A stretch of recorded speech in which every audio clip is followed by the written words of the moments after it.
bin Aus Ad-Dari, saking Abi Ruqayyah Tamim bin Aus Ad-Dari radhiyallahu anhu. Anak Nabi saat menajeng Nabi Muhammad sallallahu alaihi wasallam qol ikan sapa jeung Nabi ad-dinu tawi agomo an-nasihati ku nasihat. Kuna ngucap sapa kita liman kagem sinten ya Rasulullah. Qala lillahi kagune Allah wali kitabihi lan kitabi Allah wali rasulihi lan utus-utusane Allah wali a'immatil muslimina lan para pemimpin ya pemimpin Islam wa awami Islam. Ruang riwayatake hu ing hadis Muslimun sapa Imam Muslim.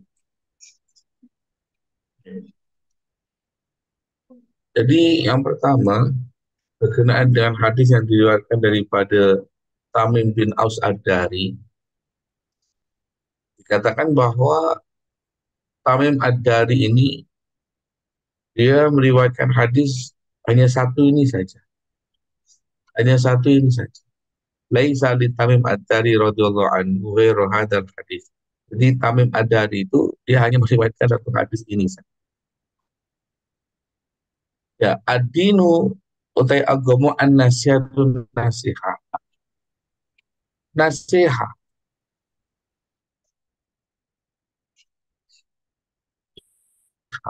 Nasiha itu adalah kalimat yang jami'. Kalimat yang singkat tapi padat makna. Ya, kalimat yang singkat tapi padat makna. Itu namanya an-nasiha. An-nasiha maknanya adalah iradatu jumlatul khair. Mengharapkan kebaikan, ya, mengharapkan kebaikan kepada orang yang dinasihatinya tadi, dan mengharapkan kebaikan terhadap orang yang dinasihati. Nah, ad-dinu an-nasiha, seperti hanya an-nasiha, Mbak ya. Jadi an-nasiha tadi katakan adalah perkara yang singkat tapi padat makna. Dia seperti kata al-falah. Al-falah itu apa? Al-falah itu kan kalau diartikan itu kan keberuntungan. Tapi kata al-falah itu mengumpulkan kebaikan-kebaikan di dunia dan di akhirat. Qad aflahal mu'minuna alladzina hum fi salatihim khashi'un. Qad aflah, falaha, aflah, bejo. Ya, artinya kata falah itu artinya terkumpul di dalam makna tersebut semua kebaikan dunia dan semua kebaikan akhirat itu terletak hanya pada satu kata, itu al-falah. Sama halnya an-nasihat, mengharapkan kebaikan atas orang yang diberikan nasihat. An-nasihat. Betul, nah, kemudian kita lihat apa arti daripada ad-dinu an-nasihat. Ad-dinu agamu an-nasihat itu nasihat ay imaduddin wa kiwamuhu. Artinya ad-dinu an-nasihat maknanya adalah nasihat itu adalah imaduddin, tiangnya agama. Asas agama itu an-nasihat. Asas agama, jadi nasihat itu merupakan salah satu daripada asas agama. Perkataan ad-dinu an-nasiha ini seperti redaksi dalam bab haji, yaitu apa? Al-hajju arafah. Ad-dinu an-nasiha itu redaksinya seperti al-hajju arafah. Apa dimaksud dengan haji itu adalah arafah? Kan? Haji itu adalah arafah. Agama itu adalah nasihat. Kurang lebih kan sama dia punya gaya bahasanya itu. Nah, sekarang kita lihat haji itu adalah arafah. Artinya apa? Arafah, wukuf di arafah itu merupakan inti daripada ibadah haji. Maka barang siapa yang tidak berkesempatan untuk wukuf di Arafah, maka hajinya tidak sah. Karena haji itu adalah Arafah. Dan Arafah itu adalah inti daripada pelaksanaan ibadah haji. Barang siapa yang tidak mengerjakan ibadah apa wukuf di Arafah, maka sama saja dia tidak mengerjakan ibadah haji. Oke, sama halnya dengan ad-dinu an-nasihah. Tadi nasihat itu adalah asas daripada agama. Nasihat itu merupakan asas daripada agama dan perkara yang menjadi tiang daripada agama tersebut. Nah, kemudian diteruskan ad-dinu an-nasihah. Kemudian para sahabat bertanya, kulna ngendika sapa kita liman kagem sinten ya Rasulullah? Rasulullah ngendikan lillah. Ya, kanggo Allah, lillah. Maksudnya an-nasihah lillahi ta'ala, nasihat kepada Allah ini maknanya apa? Maknanya adalah kita ini yang pertama kali ya kita perlu untuk beriman dan meninggalkan kesyirikan. Ya. Nasihat kepada Allah maknanya kita perlu beriman kepada Allah, meninggalkan syirik, mensekutukan Allah, meninggalkan apa itu sifat-sifat yang membawa kepada ateis ya, tidak percaya pada Tuhan. Kemudian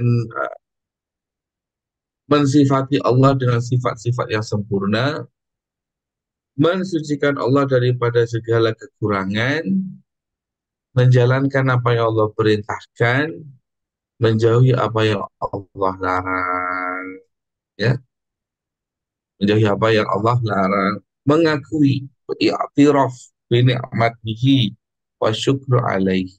Artinya apa? I'tiraf artinya itu kita mengakui segala nikmat yang Allah berikan kepada kita dan mensyukurinya. Ikhlas di dalam menjalani ujiannya, ya. Kemudian apa namanya itu dan yang lain. Jadi maksudnya adinu an-nasiha, agama itu nasihat bagi siapa? Pertama bagi Allah. Maksudnya nasihat Allah ini maksudnya adalah kita beriman kepada Allah, tidak mensyirikannya, ya, mensifatinya dengan sifat-sifat yang sempurna, mengagungkannya. Oleh karena itu kita perlu banyak-banyak berhusnuzon kepada Allah Subhanahu wa taala. Janganlah kita ini bersuuzon ya kepada Allah, karena dikhawatirkan suuzon yang kita buat kepada Allah itu akan makbul, akan apa terjadi kan. Dalam satu riwayat yang dikatakan ana inda dzonni abdi, sesungguhnya saya itu seperti mana yang diprasangkakan oleh apa hambaku. Ya, kalau dia mempersangkakan baik maka kebaikanlah ya dia dapat. Kalau sebaliknya lah yang dia dapat. Maka nasihat kepada Allah maknanya kita beriman, meninggalkan kesyirikan dan perbuatan-perbuatan yang menjerumuskan kepada perkara syirik, mensifati Allah dengan sifat-sifat yang sempurna, mensucikan Allah daripada sifat-sifat yang apa ya, sifat-sifat yang dapat mengurangi kesempurnaan Allah Subhanahu wa taala. Okay. Kemudian menjalankan semua yang apa yang Allah perintahkan, menjauhi apa yang Allah larang, okay. Mengakui, declare i'tiraf, ya, wal i'tiraf bi nikmatihi, ya, wa syukru 'alaiha. Artinya apa? Kita ini i'tiraf, mengakui akan semua nikmat yang Allah berikan. Janganlah kita menjadi orang-orang yang tidak mengakui atau kufur nikmat, ya. Kemudian bersabar dalam setiap urusan. Sabar, jangan terburu-buru. Bersabar dalam setiap urusan. Itu bersabar dalam setiap urusan. Tapi itu maksudnya adalah nasihat kepada Allah.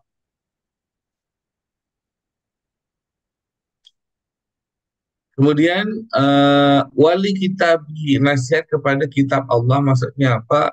Nasihat kepada kitab Allah ini maknanya kita beriman bahwa Allah Subhanahu itu menurunkan ya kitab-kitabnya ini kepada para nabi dan rasulnya. Atau dengan kata lain bahwa sesungguhnya apa, kalam Allah, firman Allah yang diturunkan kepada para nabi dan rasulnya itu tidak sama dengan perkataan manusia, dan kita meyakini tak ada satu orang pun di antara manusia itu yang boleh membuat seperti mana yang diturunkan kepada nabi dan rasulnya tersebut. Jadi, selain daripada itu, nasihat untuk kitab Allah adalah mengagungkannya. Macam mana kita mengagungkan Al-Quran? Ya dengan membaca dan mempelajarinya. Kan terbagi membaca dan mempelajari. Nah, makanya jenengan sangat beruntung ya di situ. Setiap hari jenengan mau Al-Quran, apalagi mau alanya luar biasa. Kemudian seterusnya ada watahsinuha, artinya apa? Memperbagusi Al-Quran. Ya, misalnya kalau jenengan ada boleh sobek, dia diganti sampulnya, Pak. Jadi kita memperlakukan Al-Quran itu sebagaimana kita memperlakukan sesuatu yang sangat berharga, yang tak ternilai harganya. Karena merupakan nasihat kepada kitab Allah. Wal khusyuk indah, dan ketika kita membaca Al-Quran, kita perlu khusyuk, fokus. Khusyuk itu fokus ya, ketika kita membaca. Makanya kalau kita lihat dalam kitab At-Tibyan itu, ada beberapa kesempatan di mana kita digalakkan untuk stop membaca Al-Quran. Di antaranya ketika hati ini merasa tak selesa, hati ini merasa stabil ya, marah, tengah sedih. Itu kalau membaca Al-Quran berhenti saja dulu. Atau hati ini tengah apa lagi? Tengah apa? Mengalami eh, cabaran ya, rintangan cabaran sehingga dia bersedih kan. Makanya sesuatu yang dapat mengalihkan dia daripada fokus terhadap apa yang dia buat, nah itu perlu diperhatikan. Artinya ketika kita membaca Al-Quran ya kita fokus. Ya. Itu kita udah bincang banyak pada ini dalam kitab At-Tibyan ya Mbak. Kita katakan pada itu. Nah kemudian uh, nasihat kepada kitab Allah yang lain seperti ketika kita membaca itu kita perlu membaca dengan baik dan benar dari segi bacaannya, dari segi makhrajul hurufnya, dari segi tajwidnya, dan dari segi tajwidnya. Dan kita berhenti pada tempat yang sesuai. Ya, kalau kita ayatnya panjang, kita nafas sudah kuat, kita berhenti pada tempat yang sesuai. Di samping itu, ya, nasihat kepada kitabnya itu juga kita coba untuk mempelajari dan memahami ilmu-ilmu yang berkaitan dengan ilmu Al-Quran, seperti ulumul Quran kita ya, ilmu tajwid, ilmu taronum. Taronum itu cara membaca Al-Quran belagu agar suaranya itu bagus. Kan memang kita dalam membaca Al-Quran kan sangat digalakkan agar kita membaca dengan suara yang bagus kan. Kan dalam kitab jangan masih iman apa betul dengan kita ini digalakkan membaca Al-Quran dengan suara yang bagusnya cantik.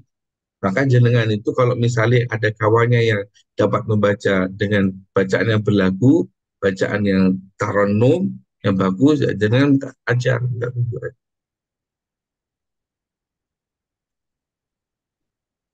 Kemudian wali rasulihi, nasihat kepada Rasul.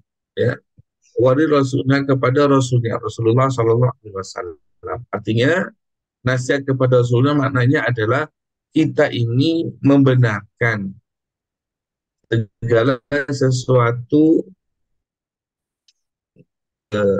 bagi dan Nabi Shallallahu Alaihi Wasallam dan meyakininya bahwa ianya datang daripada Allah Subhanahu Wa Taala. Nasihat kepada Rasulullah maknanya kita meyakini, kita membenarkan segala sesuatu yang datang daripada Rasulullah dengan keyakinan bahwa ianya itu daripada Allah Subhanahu wa Ta'ala. Dan daripada itu adalah kita mentaati apa yang diperintahkan oleh Rasulnya dan kita menjauhi apa yang dilarang oleh Rasulnya. Karena sebetulnya kan apa yang Rasulullah nyatakan itu kan wama yantiqu anil hawa in huwa illa wahyun yuha. Rasulullah itu ketika berkata, betul-betul kata itu tidak ada yang daripada hawa nafsunya, tapi itu semuanya adalah wahyu daripada Allah Subhanahu wa Ta'ala. Ya. Kemudian apa namanya, selain daripada menjalankan yang diperintahkan, meninggalkan apa yang Rasulullah larangkan, ya kita juga perlu mencontohi perilaku Rasulullah selama hidupnya dan mengamalkan dalam kehidupan kita. Setidaknya kita dapat berakhlak sebagaimana akhlak Rasulullah Shallallahu Alaihi Wasallam. Wa aman nasihatul li'aimatil muslimin. Wa li'aimatil muslimin, nasihat kepada para pemimpin orang Islam, maknanya adalah famu'awalatihim ala, kita memberikan support, kita memberikan sokongan, kita memberikan bantuan, kita memberikan kerjasama kepada pemerintah selagi ianya dalam perkara-perkara yang benar, perkara-perkara yang perkara-perkara yang baik, mentaatinya dan melaksanakan apa yang diperintahkannya. Dan sekiranya ada kesilapan daripada pemerintah, kita mengingatkannya birifkin waludfin, dengan cara yang bijak, dengan cara yang lembut, yang sesuai. Dan memberitahu mana kesilapannya, sekiranya ia lupa. Memberitahu sesuatu sekiranya ia lupa. Dan apa namanya, dan kita tidak masuk dalam membangkang ya pemimpin-pemimpin kita. Kemudian wali aim apa wali atau wa amatihim. Jadi maksud dengan nasihat kepada orang awamnya orang Islam yang maknanya adalah kita sentiasa menjaga hubungan ukhuwah, persaudaraan antara sesama muslim ya. Kita memberikan hak dan kewajibannya kepada mereka ya. Kalau mereka ada kekurangan, kita perlu untuk membantunya, amar ma'ruf nahi mungkar dengan cara yang lembut, dengan cara ikhlas. Wasyufqati alaihim, dengan cara menunjukkan kasih sayang atas mereka ya. Dengan cara bagaimana menghormati yang tua dan menyayangi yang kecil, menghormati yang tua dan menyayangi yang lebih kecil. Okay. Itu maksud an-nasiha ila amatihim, dan peka terhadap persekitaran, terhadap saudara-saudara kita yang memerlukan ya. Jangan sampai ada orang itu makan enak tapi tetangganya itu kelaparan. Itu jangan sampai. Nasihat Rasulullah kan, kalau dengan orang yang lebih tua kita perlu hormat, dan orang yang lebih muda kita perlu sayang. Kemudian ini kemauan walimatul muslimin wa amati, merawang riwayat hadis Muslimun sampai Imam Muslim. Di ad-dinu an-nasihah, mulai male, nasihat itu maknanya adalah mengharapkan kebaikan berlaku kepada orang dinasihati. Dan nasihat itu adalah perkara yang asas dalam agama. Agama itu adalah nasihat. Nasihat itu yang penting seperti al-hajju arafah. Nasihat kepada Allah, menjalankan kewajiban kita kepada Allah. Nasihat kepada siapa namanya itu, kepada kitabnya, kepada Rasulnya, kepada para pemimpin umat Islam, dan kepada orang awam daripada umat Islam.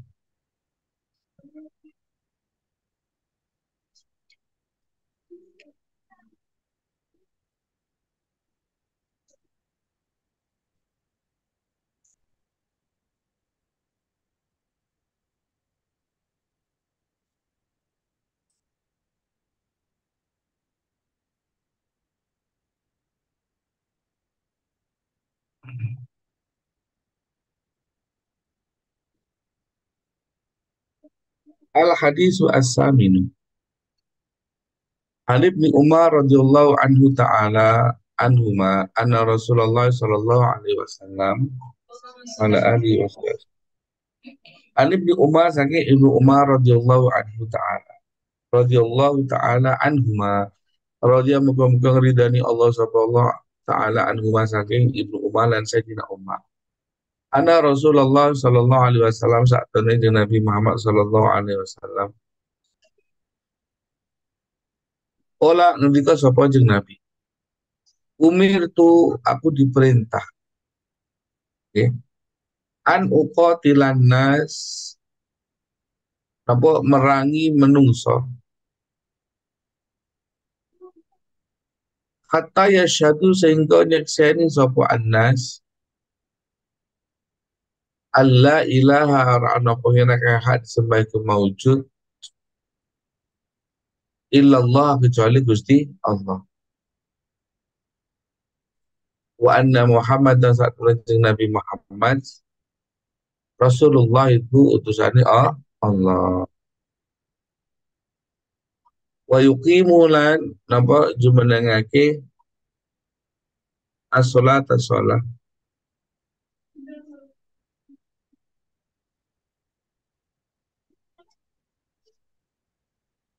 wa yu'tulan ngetokake az-zakat zakat,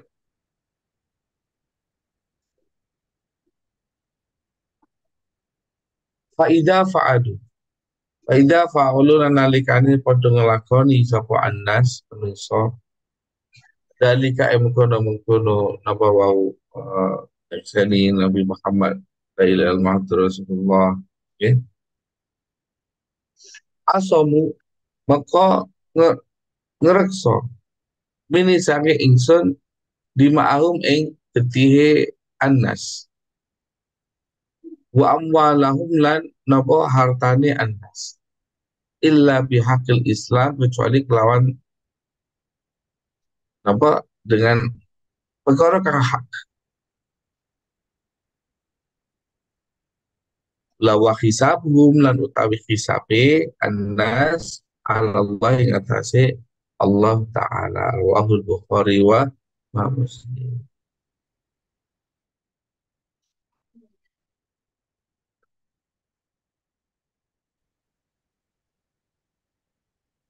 Jadi hadis ini menjelaskan bahwa Rasulullah Shallallahu Alaihi Wasallam itu diperintahkan untuk memerangi manusia sehingga dia bersyahadat, bersaksi ada Tuhan selain Allah dan Nabi Muhammad adalah utusan Allah, mendirikan sholat, menunaikan zakat. Dan ketika mereka semua sudah beriman kepada Allah dan Rasulnya, melaksanakan kewajibannya, maka darah mereka itu terjaga. Darah mereka itu terjaga. Makanya dalam hadis ini dia mendapatkan judul Hurmatu damil muslim wa malihi. Darah dan harta umat Islam itu terjaga. Terjaga, Mbak. Darah dan harta umat Islam itu terjaga. Perlu dijaga. Perlu dijaga.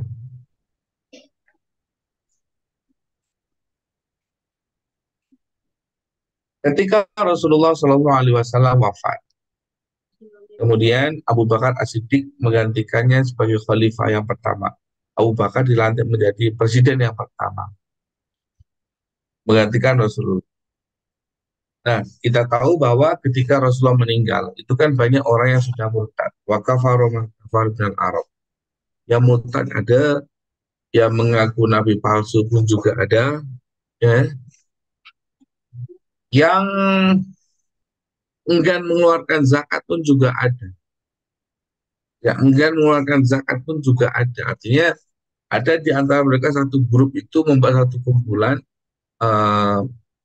memerangi umat Islam, ya, karena dia tidak mau membayar zakat. Artinya dia enggan menunaikan kewajiban membayar zakat. Dia membuat satu komunitas dan mereka mengangkat senjata untuk itu. Nah, ketika Abu Bakar alaihissalam memutuskan untuk memerangi mereka, datanglah Sayyidina Umar. Okay? Sayyidina Umar datang kepada Abu Bakar. Dia mengatakan, kaifa tuqatilun nas? Kaifa tuqatilun nas wa qad qalu la ilaha illallah. Jadi Sayyidina Umar mengatakan, bagaimana Anda ini memerangi orang yang mengatakan la ilaha illallah? Faqad qala Rasulullah sallallahu alaihi wasallam umirtu an uqatilan nas hatta yaqulu la ilaha illallah. Sedangkan Rasulullah pernah mengatakan bahwa orang itu kalau sudah masuk Islam itu mengucapkan la ilaha illallah itu jiwa dan harganya itu dipelihara dalam Islam. Tidak boleh orang itu suka-suka untuk mencederakanya, apalagi membunuhnya. Makanya ketika Sayyidina Umar berprotes ya bahasanya itu, ketika Abu Bakar hendak memerangi orang-orang yang mengeluarkan zakat, Sayyidina Umar datang, wahai Abu Bakar, bagaimana Anda ini memerangi orang yang mengatakan la ilaha illallah Muhammadur Rasulullah? Sedangkan dalam riwayat yang lain, riwayat itu bahwa Rasulullah diperintahkan untuk memerangi orang sehingga dia mengucapkan la ilaha illallah Muhammadur Rasulullah. Ini kenapa Anda perangi? Katanya, kenapa Anda perangi? Maka Sayyidina Abu Bakar menjawab mengatakan bahwa zakat itu merupakan hak harta. Hak harta ya. Zakat, hakul inna zakata hakul mal. Zakat itu merupakan sesuatu yang perlu dikeluarkan. Karena memang sudah haknya untuk dikeluarkan. Kewajiban dikeluarkan daripada harta tersebut. Ya, berupa harta zakat. Makanya Sayyidina Abu Bakar mengatakan uh, memutuskan untuk memeranginya. Karena Sayyidina Abu Bakar ini tidak mau memisahkan antara kewajiban sholat dengan kewajiban zakat. Hanya kalau kita perhatikan ya, di dalam Al-Quran itu surah-surah ayat-ayat yang berkenaan dengan sholat selalunya ada di belakangnya itu dengan tentang zakat. Wa aqimus sholata wa atu zakat. Jadi kalau ada orang yang memisahkan antara sholat dan zakat, Abu Bakar akan perangi. Mananya apa? Sholat yes, zakat no. Maksudnya dipisahkan. Saya sholat mau, tapi zakat tidak mau. Kalau sekarang kan pilih-pilih kalau ibadah. Sholat mau, zakat tidak mau, puasa tidak mau, mau semua. Apalagi ini memisahkan antara kewajiban zakat dengan kewajiban sholat. Sholat oke, okay, zakat no. Maka orang yang memisahkan antara kewajiban sholat dan kewajiban zakat itu diperangi. Ya, itulah sebabnya Sayyidina Abu Bakar memerangi orang-orang yang menentang zakat. Karena pada masa pemerintahan awal Abu Bakar itu memang energi umat Islam itu banyak dihabiskan untuk memerangi golongan-golongan yang sedemikian. Ada nabi palsu yang diketuai oleh Musailamah Al-Kadzab, gitu ya. Kemudian ada orang-orang yang enggan membayar zakat. Kemudian ada pemberontakan di mana, di sana, di sini. Tapi pada akhirnya, pada masa pemerintahan Abu Bakar, semua itu dapat diatasi dengan baik. Kembali secara normal. Kalau